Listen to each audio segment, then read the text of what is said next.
Welcome to the Wolfkeeper, a show that's just about everything that you could maybe think about, everything that you can feel that's inside of your heart. What I need for you to do right now is spend the next hour relaxing. Just stop your day before you go into 12 o'clock. And I just want y'all to close your minds, open your hearts, and relax and go on this journey with me. It's a beautiful place that you're about to go, because I want to make you feel, I want to just open you up and think about some things you never really thought about. Right now, the Wolfkeeper. Come on. Good morning, y'all. Come on. It's the Wolfkeeper show. Get ready. Come on, let's go. Yeah. Woo. Yeah. It's the Wolfkeeper show. Your boy, Toriano Sanzone. Yeah. Chanel Nell. My boy Tyrone Scott somewhere rocking the Doogie Dogs. Denzel's in his house. Shacky Shack. And for all the people out there that love us, we love you back. Thank you all. Get ready for an amazing show with the Wolfkeeper. Get ready. Here we go.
It's going to be a fabulous show today.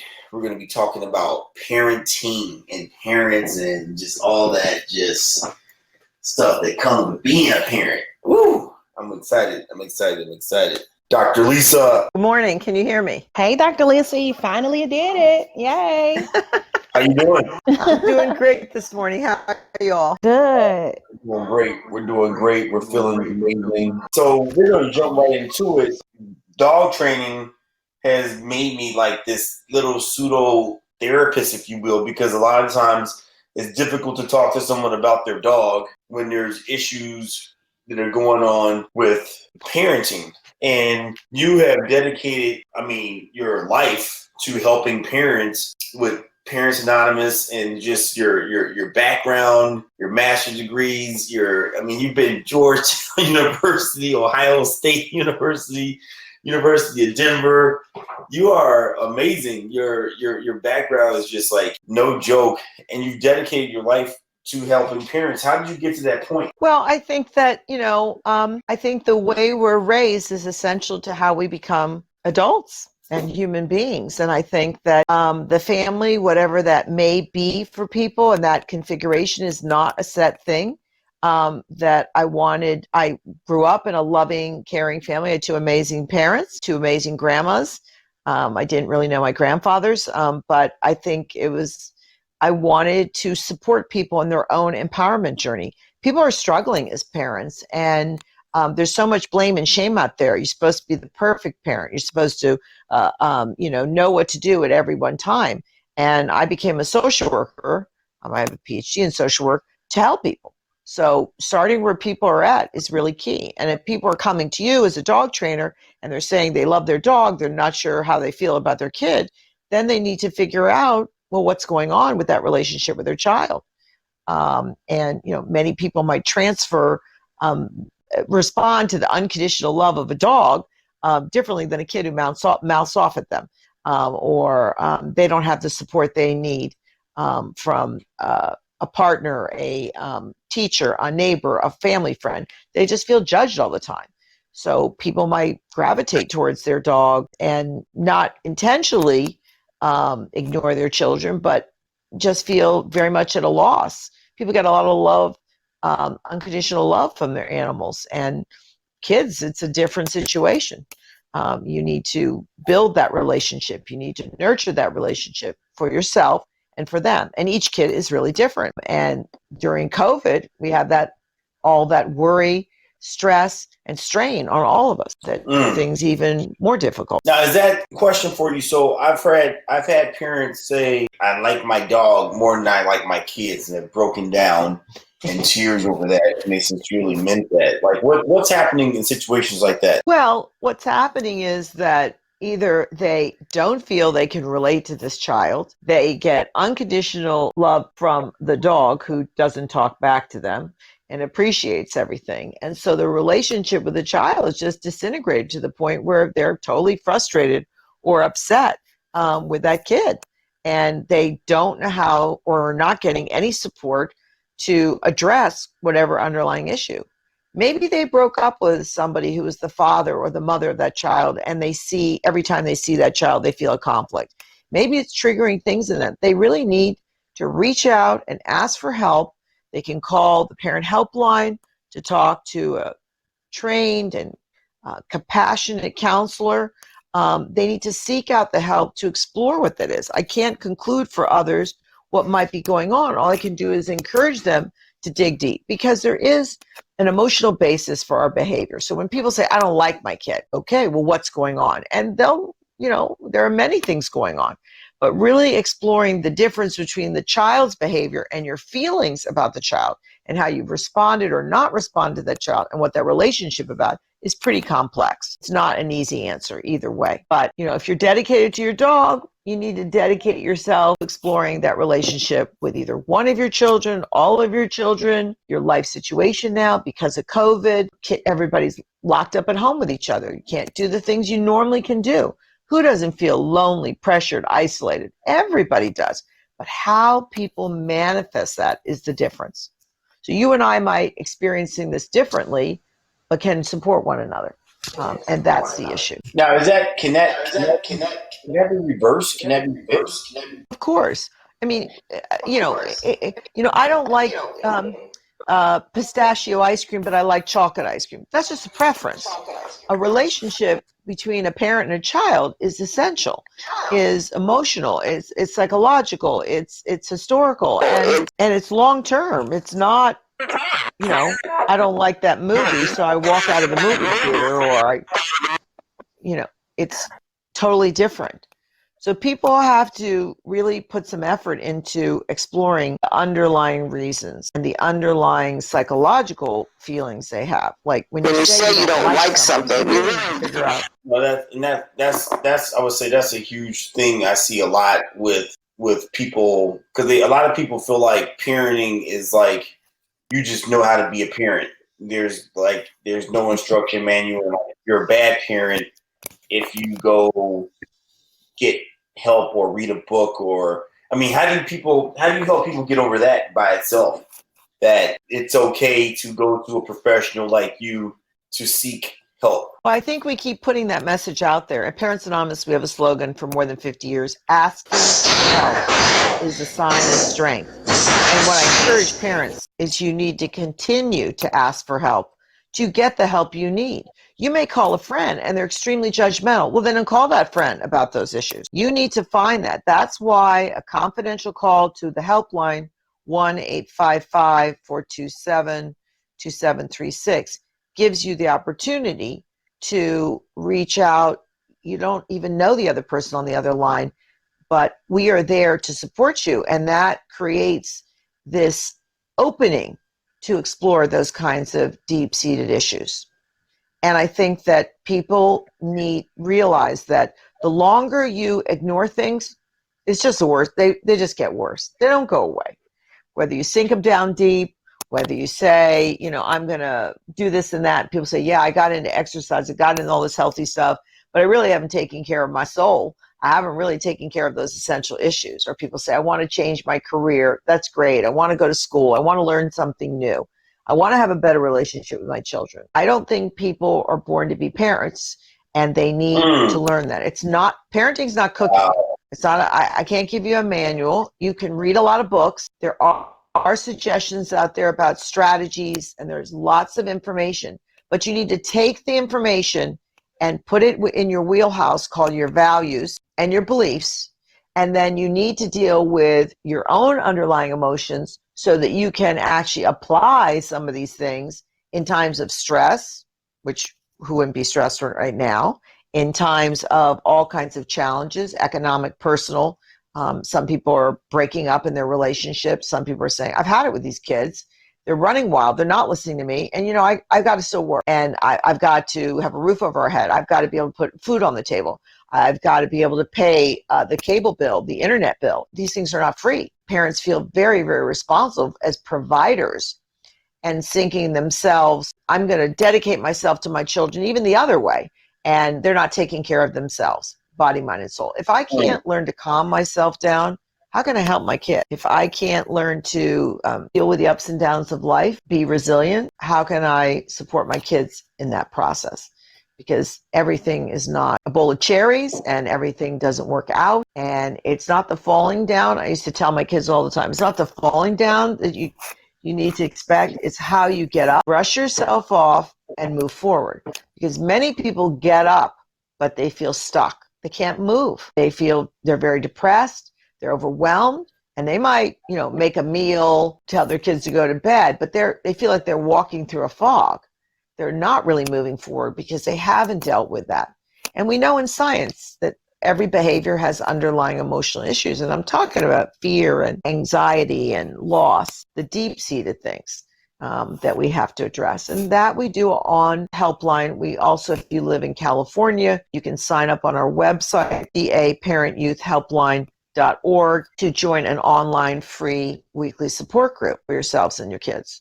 So that's also available because people need ongoing support. Keep asking until you find someone, someplace. And that's where people do put their energy into their animals. They're so happy they're home with their animals, with their dogs or cats, right? Because maybe they feel bad when they're at work and they feel like they can't spend any time. And people were saying, oh my God, now I have to go back to work.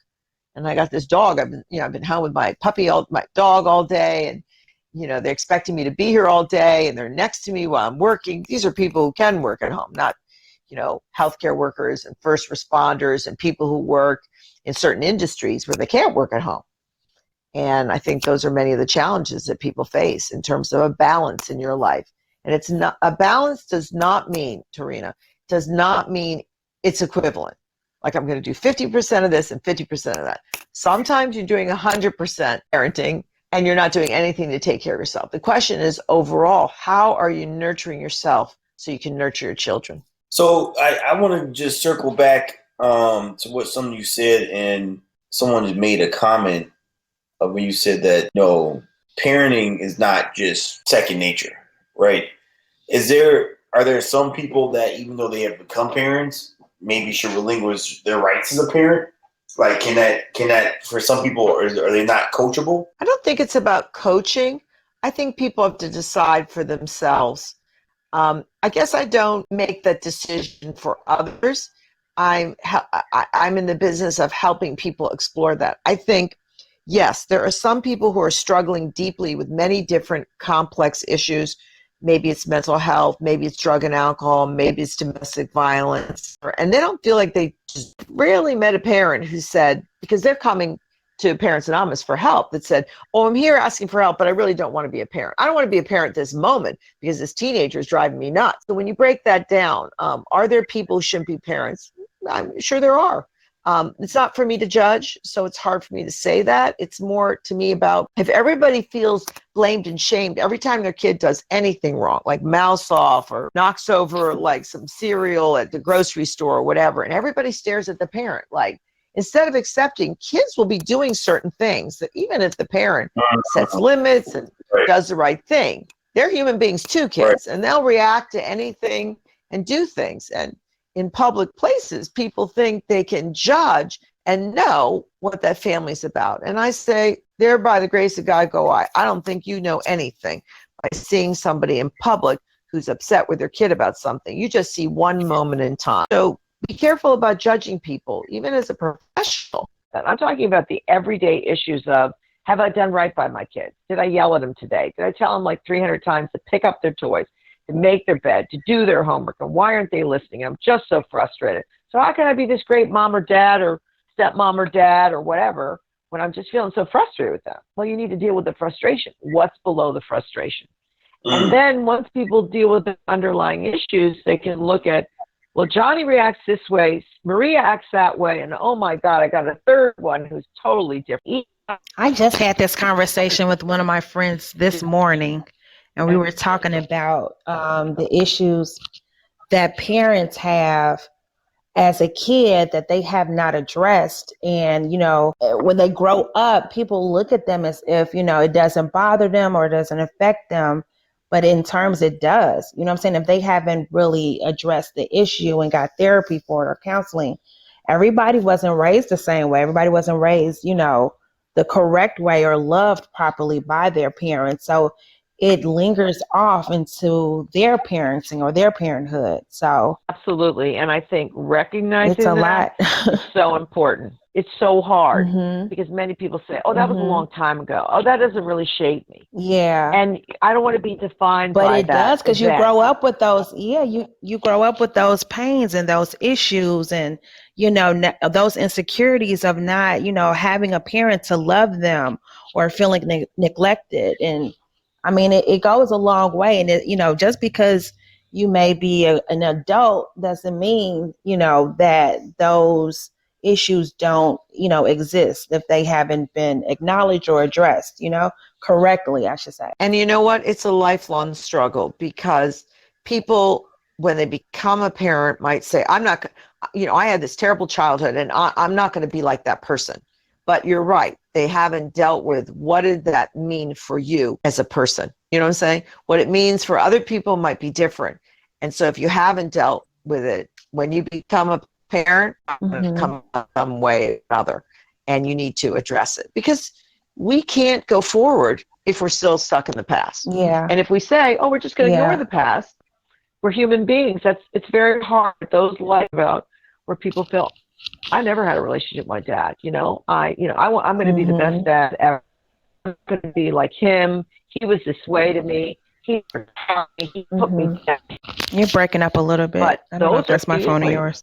I just wanted to interject that I think a lot of times parents make the mistake of raising their children the same way. A lot of times parents will parent one child the way they parent the second child. And if the children don't have the same personality, that same parenting is not going to work with each child. So I think a lot of times it's hard for parents when they're kind of thinking, okay, well, first of all, I was raised this way, so I'm going to raise my children this way.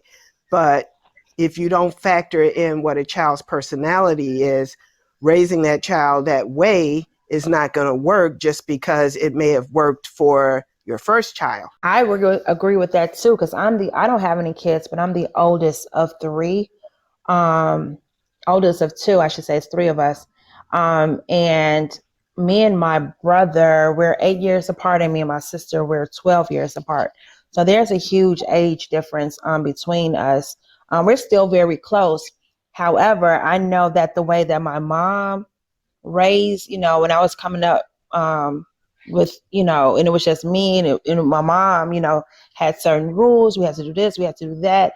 And those rules are still in place. However, I don't think she enforces them as much as she did when I was growing up. I think I always tell them I was like the Harriet Tubman of our group, because they don't get as much discipline as I did, But then too, I was the oldest, so my mom probably was trying to, make sure everything was all right. Then she was a young parent at that too. So yeah, I'm just like, hey, you're getting away with that. Like, you get to come in at this time. I couldn't do that. Or you guys are going to bed and there's dishes in the sink. Like, no. Different age bracket.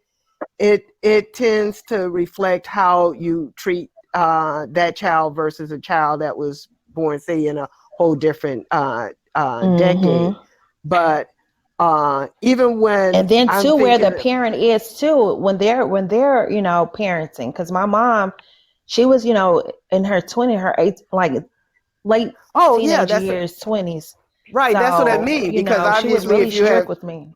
Yeah, obviously, if you have children that are in two different decades, the parent will be as well. I mean, they're probably going to be, like a young parent in their late teens or early 20s when they have one child, and then they may be in their mid 30s or early 40s when they have another child. So the parent themselves, they're in a whole, different decade as well. So their mindset is going to be kind of centered around, that time frame as well. Dr. Lisa is. Dr. Lisa, are you still there? Well, I think you all raised a lot of good points. Connection. Yes, can you hear me?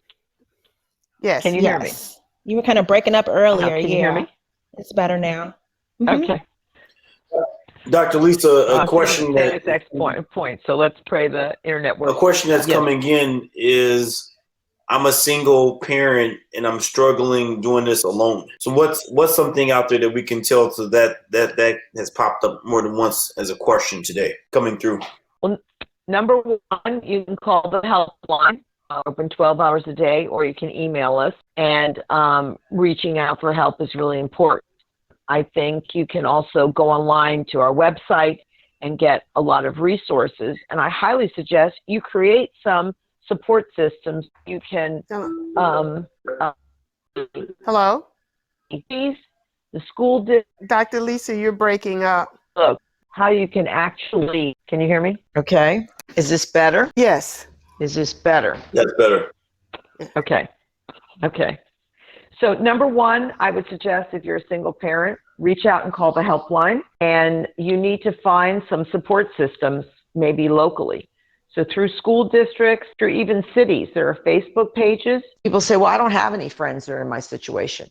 That now's the time to try to reach out and do that, because you're not alone. There are many single parents struggling alone, and they say, well, I don't have anybody I can talk to. Everybody judges me and my family. It's like, okay, then how do you start finding? Well, the internet is a really powerful tool.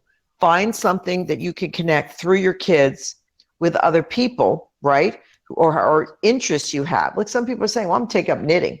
I have I'm going to find a knitting group. Getting out of your shell and reaching out to other people is really important. That could be through your kids, the parents of kids, your kids' ages, or other groups. It could be through a church or a religious group. It could be through a community, a neighborhood group.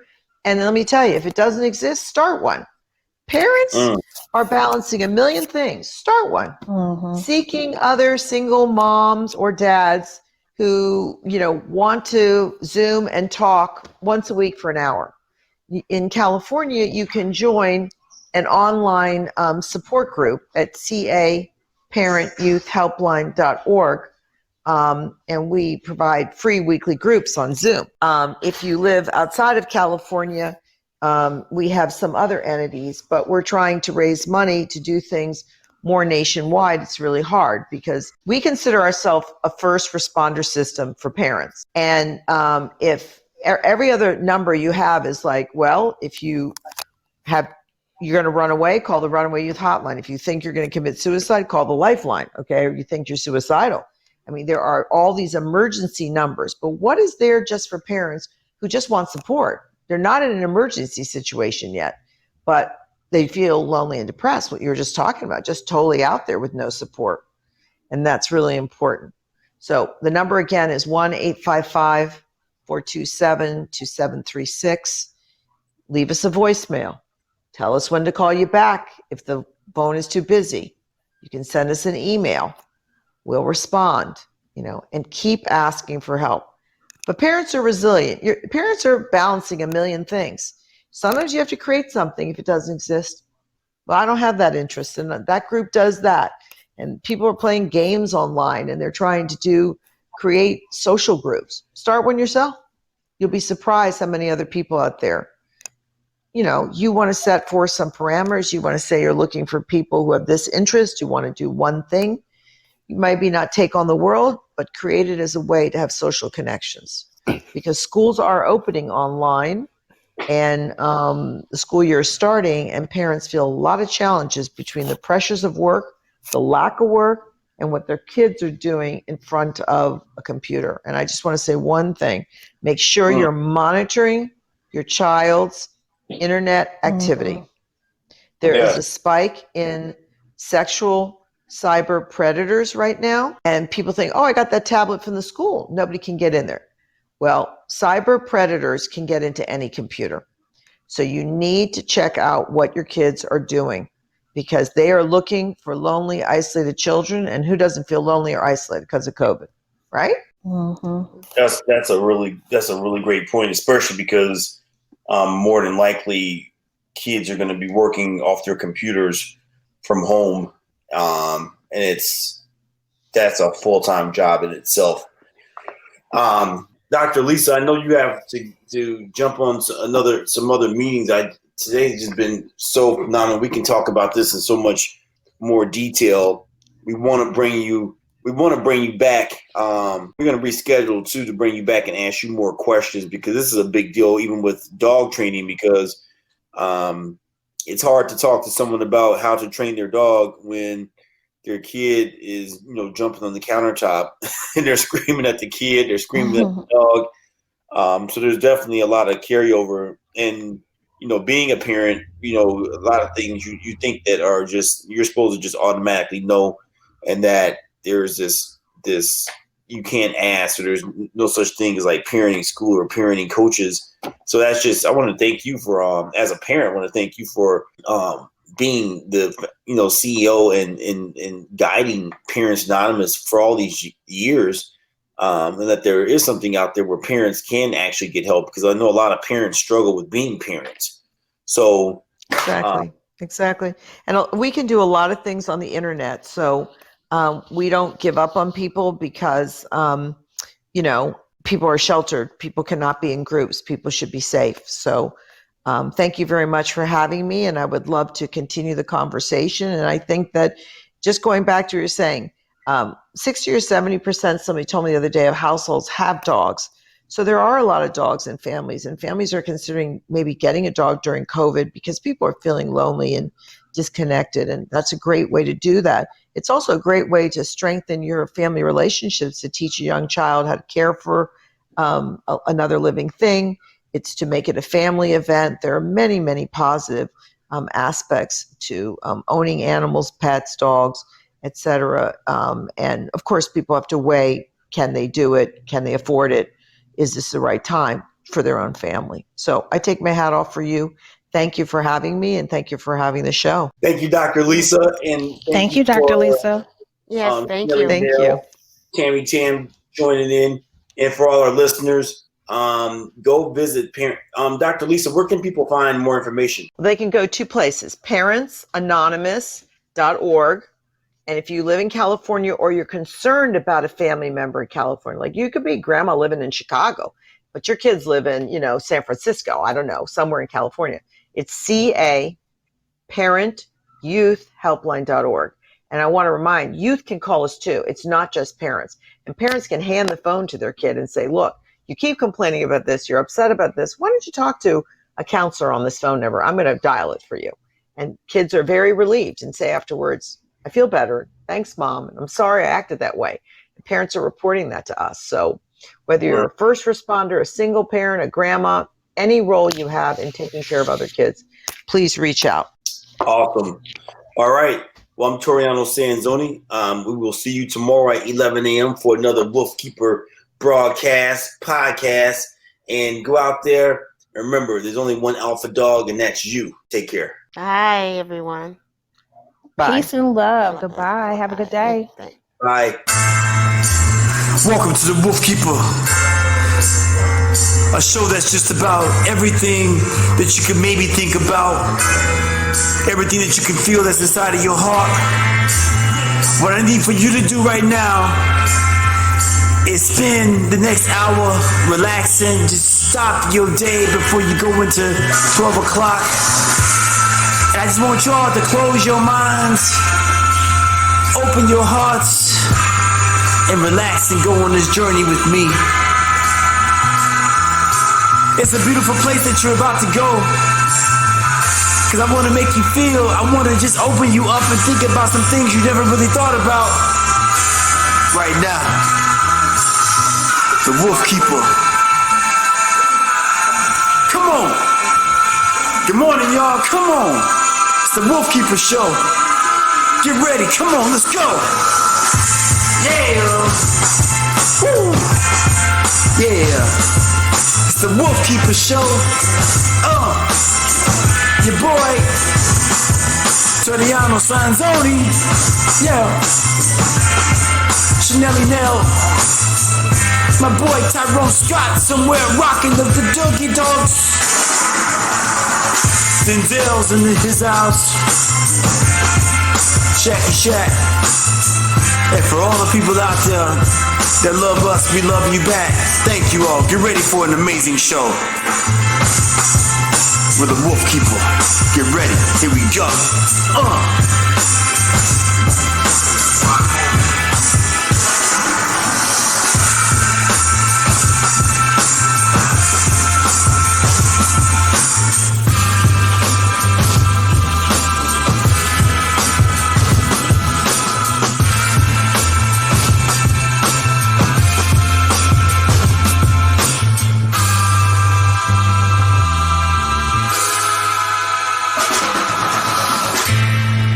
Corridor.